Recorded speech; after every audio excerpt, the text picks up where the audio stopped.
bring an intersectional and a trauma-informed lens when you are interacting with your clients. And for everyone who is listening, can you just elaborate as to what a trauma-informed lens is and why it's important to have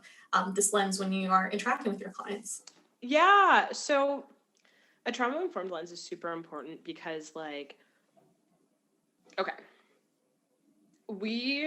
I think, like, our brains and bodies want, like, we believe that we're, like, mostly logical and mostly linear, but the reality is that, like,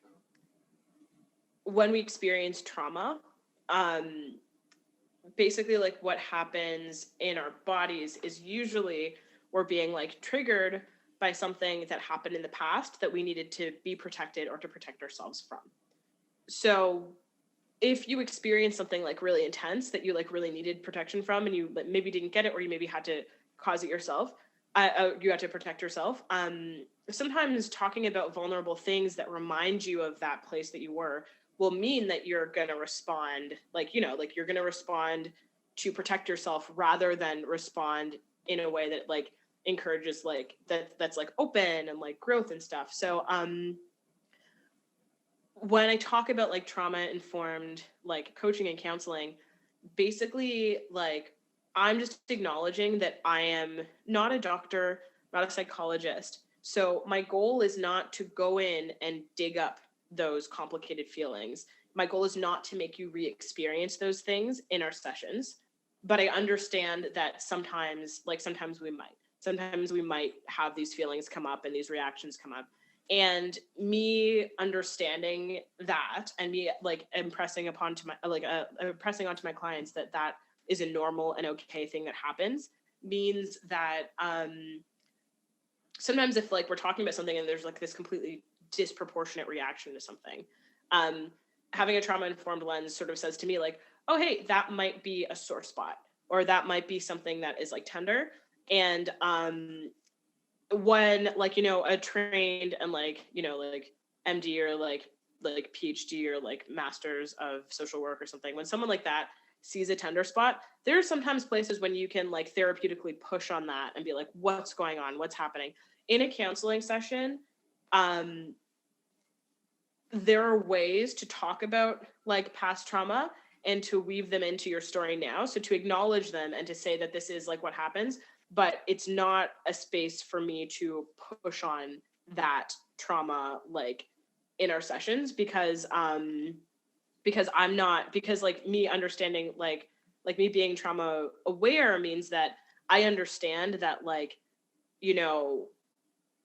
trying to protect yourself, but I don't know what you're trying to protect yourself from. Mm-hmm. So sometimes if you push and you're just trying to protect yourself from, like, maybe a feeling of abandonment, then pushing on that, like, and like, being able to open up and being like, hey, like, I'm here for you, like, you're going to be okay. Sometimes that works. But if you're pushing on something and it is a protection from, like, maybe it's a protection from an attack or sexual assault, that's not gonna, like, if you push on that and then the person is reacting and being like an extreme reaction and stuff, like, that's not a situation that I want to put my clients in, and that's not a situation that I want to be in. So yeah, like, so basically, like, when we hit those spots that feel tender, like, my trauma informed response is to go, hey, that feels like a tough spot, like, I feel that, let's take a second, like, let's take a breath, like, that is a real valid feeling, but this is not the time to dig into it. And then the intersectionality piece is just, like, contextualizing. So, like, if I have a client who is, like, like, say like a white man, like, in his 30s, like a white cis man in his 30s, and he says that he wants to deal with some of his anger because sometimes this is not a real person whatsoever, but, like, yeah, he wants to deal with his anger because sometimes he has angry outbursts. Hearing that conversation from, like, a 35-year-old white man versus hearing that conversation from, like, a 24-year-old, like, Black trans person, like, with this, like, like, with someone with a different set of, like, intersections, like, I would, like, I can see how, like, if you're, like, like, a white cis dude and you need to work on anger, like, I would very much suggest that anger, is something that we don't project out because there's so much, like, there's already so much like you know, aggression and like da, da, da. But like if you're like a younger, like, and the age doesn't have much to do with it, but like if you're like, you know, a POC, or if you're like queer or trans, like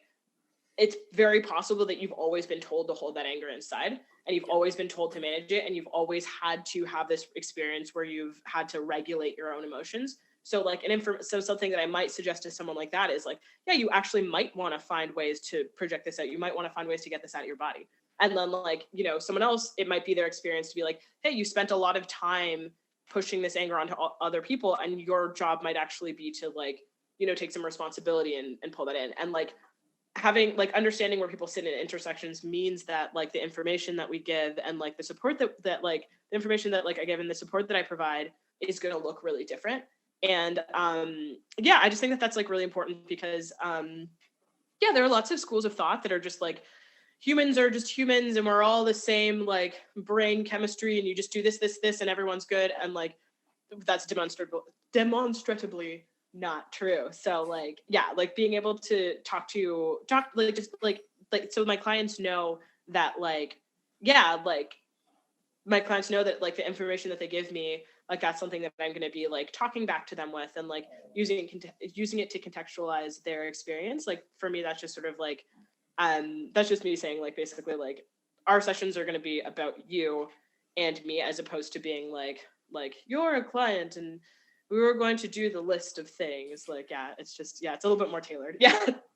Yeah, like going through the checklist, like, oh, A, B, and C leads to D. Like, Exactly. And like that, and like I think that what's really nice about having an extended experience in like retail and performance, like, is that like you learn, like you just know very well that so many people are so different. Like, because like as a comic, like one of the things that I like, one of my most valuable lessons that I learned was that like you can't do the same set to every single room and expect the same response.